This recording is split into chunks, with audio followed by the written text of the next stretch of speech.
Mana tuxum ortyapmiz mana. Assalomu alaykum aziz yurtdoshlar. Biz mana Bo'ka tumanining Bo'ka mufiyidamiz. Mana tuxum yuklayapmiz. Mana parrandachilik bilan akam shug'ullanar ekan. Ha. Tirchilik qilsa bo'ladi mana.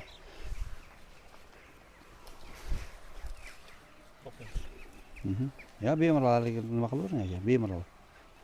Surish kerakmi?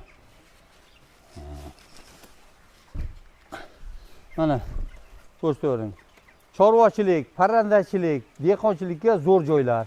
Mana shunaqa qilib tirchilik qilsa bo'ladi. Shuni ko'rsatay dedim. Ha. Mana.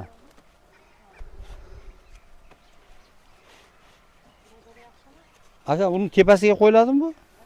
3 ta bering. 3 ta? Tak. Bunaqasiga? Shunaqami? 4 ta. Ana, bitta ko'tar, ana. Qo'l tushgan joyda. Shumi? Pas. Yo'q, mana 3 ta.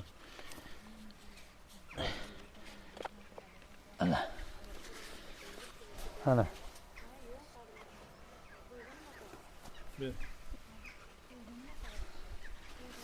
Chorvachilik, dehqonchilikka bo'ladi, tirchilik qilsa bo'ladi. Bo'kasi zo'r joylar. Shuni men ko'rsatay deb spesialni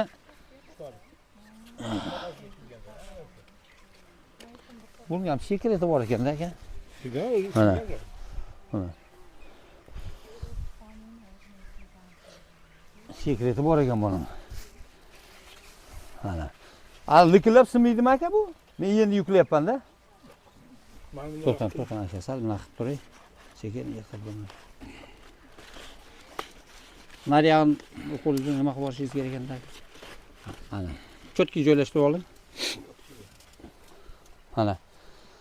Parranda bilan shug'ullansa ham bo'ladi bizning kolxozimizda. Ari baqsa ham bo'ladi. Zo'r joylar. Kimda kim ko'chib kelib, bizning qishloqqa sotiladigan uylar bor. Ko'chib kelib, mana shunaqa tirchilik qilsa bo'ladi. Bemalol. Faqat mehnat qilish kerak. Mehnat qilsa bo'ladi. Hamma narsa bo'ladi. Bizda gaz yo'q, lekin o'tindan problema yo'q. Bemalol hal qilsa bo'ladi. Uyda isitaverasan pechkada.